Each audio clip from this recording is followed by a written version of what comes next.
It's Friday, the 17th of November. My name is Ben Reeve, and this is the Hoop Show. Welcome, everyone. The AFL fixture for 2024 has dropped, and I love this time of the year. I get around it. It's not as big as the grand final. It's not as big as, well, maybe it's on par with seeing the new draftees come in and all that. I kind of get excited about that as well, but I don't know much of the draftees. I don't know. I've never seen them play, but I can wrap my head around an AFL fixture. I like to see where we're playing. I like to see the difficulty and all that sort of stuff. So I'm pretty pumped about that. So let's have a bit of a look at what the fixture's thrown up for us this year. So now let's just talk about the fixture in general to start with. So there's 14 consecutive Thursday night games so far. Now, the AFL's only released the first 15 rounds of the fixture or whatever. There's another 16. Sorry, there's 16 to round 16 to 24 still to come. That'll happen. But for now, it's just the first 15 rounds. I think everyone gets a bye or two in that stretch anyway. And there'll be 14 consecutive Thursday night games. There might be more. There may be, but who knows? They've also got the start time on Thursday nights as 7:30 now, and the 7:40 start time on Friday. So I'm not sure how everyone feels about that. I'm pretty happy with it. I think I'd rather even earlier, maybe 7:20 on a Friday. It does get pretty late, but that's how it is.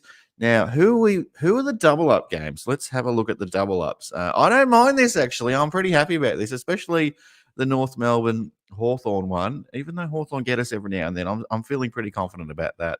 Less confident about Carlton. Carlton, I think they're going to be even better this year. They showed in the second half of last year that they're ready.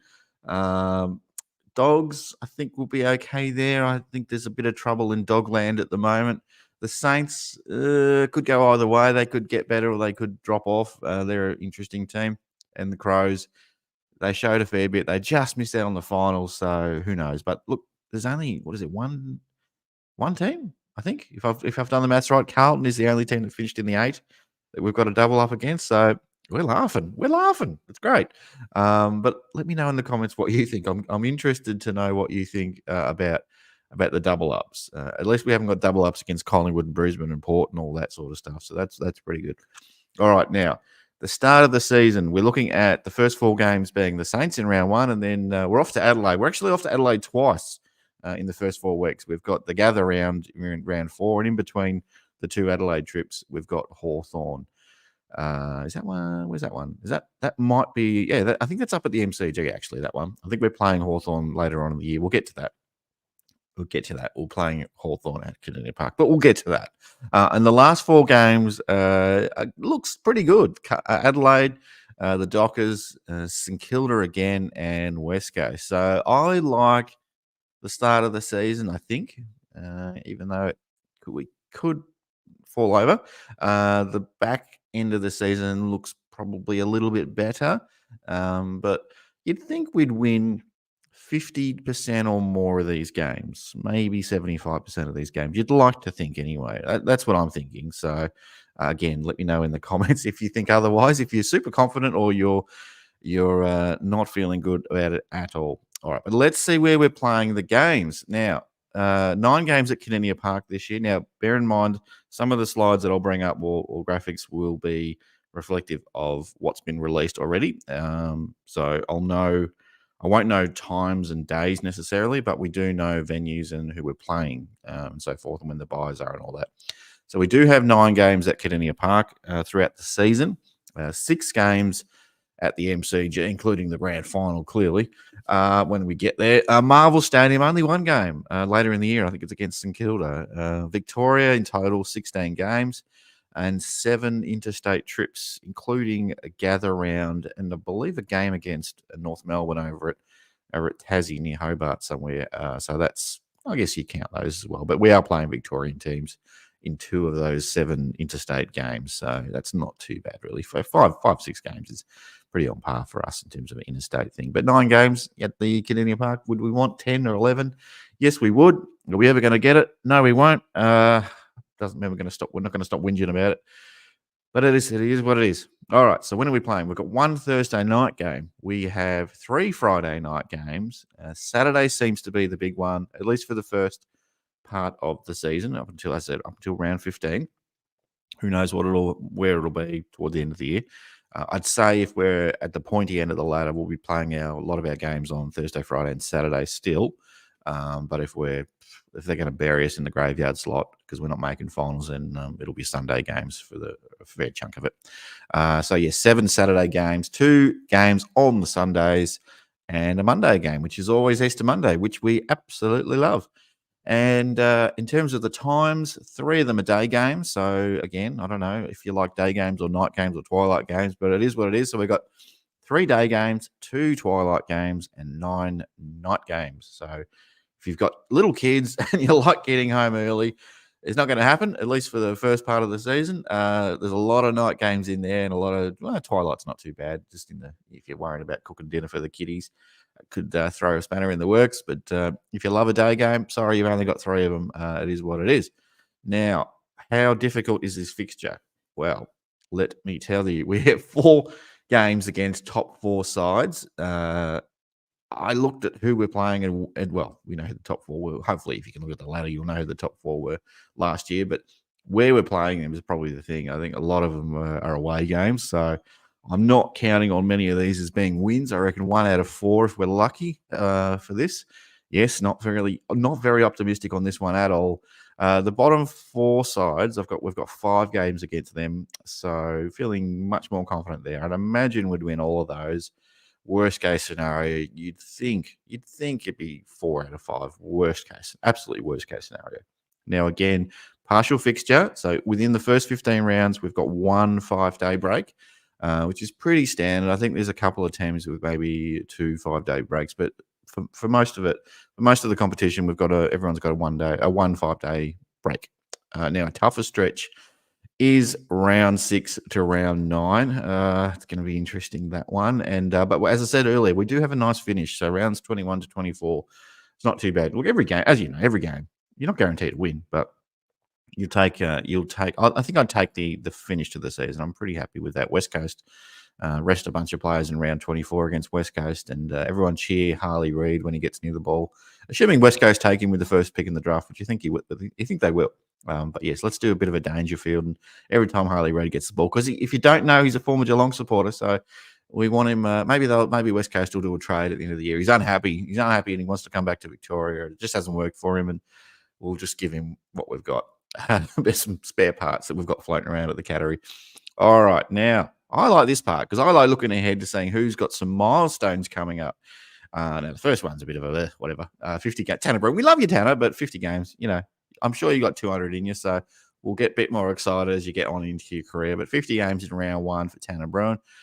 Tommy Stewart, 150. You'd think he's been around forever, but round 2 for Tommy Stewart. Round 3 against Hawthorn, perfect. Now, this is assuming these players play every single game, and that's probably unlikely. Most seasons, you're lucky to get 3 or 4 guys that play every single game of the year. But this is assuming that all the guys play every single game up until this round that they've been named in. So Tommy Hawkins, he's big 350. So we're going to have to do something special there. We might have to put a little video out from fans of the Hoop Show. We'll put together a little package there for Tommy Hawkins. I think hopefully you appreciate that, but we'll do it anyway. Ollie Henry's 50th as well, the same game. I'm sure it'll be all about Tom Hawkins. Sorry, Ollie. You can celebrate your 100th maybe with a bit more fanfare. Mark Blitzarv's 250th as well. Cat B rookie originally, 250 games. Can you believe it? Aren't we good at finding these blokes? Reece Stanley, 200th game. A few of those with St Kilda, obviously, but for the most part, they've been with Geelong. And Sam DeConning, 50th as well in round 7. Round 8, Gary Rowan is going to play 200 games if he makes it, if his body holds up. Hopefully he will. He's looking pretty good so far. Round 15, now this is probably where it gets a little bit more unlikely because you're getting, someone like a Cam Guthrie who's had an injury-interrupted 2023 season. Is he going to play 15 straight games? I doubt it. But he is scheduled to play his 250th against Carlton in round 15. I think it's also... no, it's not. No, sorry, the Carlton game in round 7, Sam DeConning. It's actually you'll be playing against his brother. That was what I was thinking there. Round 21, again, even more unlikely. 20 games straight, really, for Jeremy Cameron. Is he going to Is he going to hit 250th game in this round? I don't think so, but it's around about that mark. And Zach, big muscles, baby Guthrie, round 24, final game of the season, is due to play his 100th now. Zach did play every single game last year, so he possibly will do it again. We'll see. All right, now, what should we get excited about for next year? Well, round one in front of 40,000 people against St Kilda in the new stand is being opened. So get there, get everyone there, buy a ticket for someone else. I don't know. Don't let any Saints fans get to the game. We don't want any Saints. Well, maybe we'll give them a handful. Sprinkle of seats in the little cold and windy pocket there under the scoreboard, but stuff them. You can get stuffed, Saints supporters. Absolutely get stuffed. We are going to rumble and rock and roll. This place is going to be heaving. So, yeah, got to get to round one, everyone. Make sure you're there. I don't care if it's pouring rain. Bring your ponchos and shut up. Well, don't shut up. Cheer the house down because we want the Cats to have a nice big win against the Saints to kick off the season. You got to win round one, everyone. You have to win round one. I've got a bad feeling about the season if we lose round one. So, all right, round four is gather round. So that's pretty big. I'd love to get there. I'm really keen on loading up the car with some gear and doing a bit of a road trip down there. But we'll see. I'm not promising anything. I'd love to be able to do it, though, and catch up with a few fans of the show, hopefully, down in Adelaide. Asava Ratugolea returns to the category in round 9. Are we going to clap and cheer, or are we going to boo? I think we'd like to give him a polite applause. Hopefully we don't boo him too hard. But he did choose to leave. And there will be some people out there that aren't happy with that, even though he wasn't really getting much of a game. Well, I don't even agree with that theory either. I think he missed a few games through injury and maybe didn't get picked on balance for one or two, but for the most part, he was first pick. So anyway, one of the first picks. So what are you going to do? Now, round 10, first ever game in the Northern Territory. That should be fun. I think that's a Thursday night game. So good luck if you want to try and go to that one. You're an absolute diehard Geelong nuffy if you get to that game, and I applaud you if you find a way to get there. So it's a big trip. It's a Thursday night, so take some time off work if you really want to go. Now, the big games for me, really, round 12, Richmond in Geelong. Can't wait for that. And the biggest one of all, let's get Hawthorn down to Geelong and tell them all about it, everyone. Let's let them know how much we hate them, because I can't stand the filth. I cannot stand them. And I want them to be cooked by 100 points. I could say some more expletives there, but I won't. I'm trying to keep it child-friendly on this fixture review. Anyway, so that's that. Now, what about everybody else? I'm not going to go through it in as much detail. This is my last slide. I'm nearly done, but looks like Carlton and Brisbane, the darlings of the AFL. They've got all the primetime slots on 7 games on Thursdays and Friday nights in the first part of the season, as I said, up to around 15. The grand final rematch currently is scheduled. Well, it will be scheduled for round 3 at the Gabba. So Brisbane fans, buckle up. You're going to have to bring some pain against Collingwood. Collingwood do travel pretty well, though, so we'll see. There's no primetime games for Hawthorn and West Coast. Boo-hoo, Hawthorn and West Coast. Still haven't gotten over 1994, 92, whatever. No, I have, but yeah, I don't care about West Coast. Who cares? Are West Coast fans even giving us stuff about the fixture, or are they just assuming they're going to win 2 games this year? And who cares who it is? It could be anyone. West Coast, no good. Collingwood, what do you know? Another gift from the AFL for Collingwood. The last 7 of 8 games at the MCG, rolling into finals, where probably they'll play every game at the MCG again. So good luck playing Collingwood if they get on a roll towards the second half of the season. Anzac Day, I can't remember what day it is, but I know the date, but I'm not sure what day of the week it is. But there's a double header on that day. I think different destinations, but in terms of TV coverage, there'll be a double header there. And no 5-day breaks during this little stretch for Essendon, Hawthorn, North Melbourne, Sydney, and West Coast. So a little free kick there for those teams, I suppose. Whether the 5-day breaks make a big deal, make a big difference, I'm not sure. But guys, that's the fixture. What do you think of the fixture? Are you happy with it? Is there anything that particularly concerns you? I did have a think about. I looked at all the games and that's a win, that's a loss, that's a win, that's a loss. I'm not happy to say. I'm really not happy to. I think we're going to win about 13 games this season. It's still 3 more than last year. It'll probably see us finish 7th or 8th in the top 8. But as we know, Geelong fans, as we know, you gotta finish top 4 to win premierships. It doesn't happen very often outside of the top 4, if ever, like 1 in 20 years or something like that, it might happen. So, uh, look, who knows? Maybe we'll come back from preseason absolutely ripped and ready to go, and we'll have an injury-free campaign in 2024. Unlikely, based on last year. But I think 13 wins is probably where it is. Could even be less than that. Could be slightly more.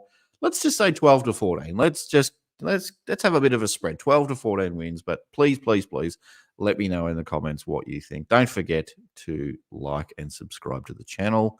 Thank you very much. I think we nearly got nearly 850 subs. So thank you very much for that. We'll catch you on the next one, everyone. Go Cats. Stay Geelong strong, and see you next time. Bye, everyone.